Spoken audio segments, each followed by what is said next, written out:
দেখো, এমনও মা বোনেরা আছে যারা স্বামীর সঙ্গে খারাপ আচরণ করে। স্বামী বাসায় যাওয়া মাত্রই স্বামী যদি ডাক দিয়া বলে, কোথায় গেলা, একটু পানি দাও, স্বামীরে বলে নিয়া খাও। তিনি কিসে বিজি? মোবাইল নিয়ে বিজি। তিনি কিসে বিজি? টেলিভিশন নিয়ে বিজি। আল্লাহ রাব্বুল আলামিন বলেন, কোনো বান্দা বান্দি যদি তার রবের কাছে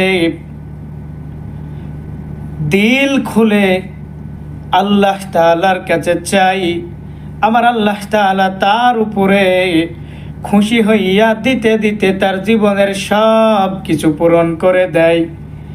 কিন্তু এমনভাবে চাইতে হবে, আমরা এমনভাবে চাই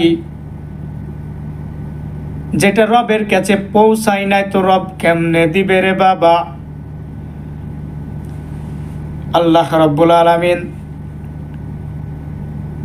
এত পরিমাণ ইজ্জত দিয়েছেন, এত পরিমাণ মহাব্বত করেন। ইজ্জত দেওয়ার মালিক হলো আমার আল্লাহ, ইজ্জত নেওয়ার মালিকও হলো আমার আল্লাহ।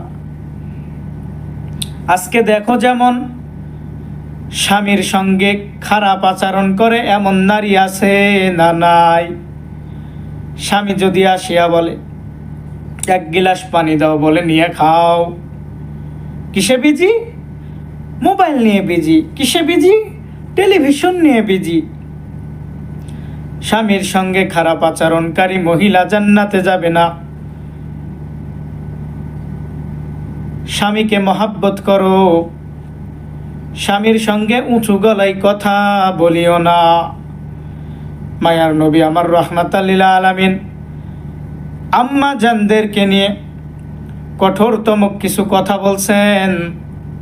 আম্মা জানদের আমল শুধু নামাজ আদায় করবে, রমজান মাসে রোজা রাখবে, স্বামীর খেদমত করবে, বাবা মার খেদমত করবে, আর আমার আল্লাহ তাআলা রব্বুল আলামিন যেই ইজ্জত দান করছেন সেটার হেফাজত করবে। আমার আল্লাহ রব্বুল আলামিন তার উপরে খুশি হইয়া এমন একটা জান্নাত তার জন্য রাখছেন সে কখনো কল্পনাও করে নাই, চোখেও দেখে নাই। এই জন্য স্বামীর সঙ্গে খারাপ আচরণ করা যাবে না।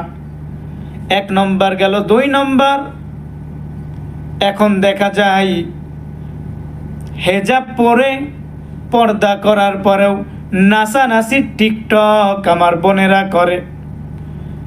ও বোন, তোমাকে ডাক দিয়া বলে, তুমি কি জানো এই পোশাকের কত দাম? একটু চিন্তা কর, একটা চকলেটের গায়ে মোড়ানো থাকে একটা কাগজ, সহজে খুলতে চাই না। কিসের কারণে?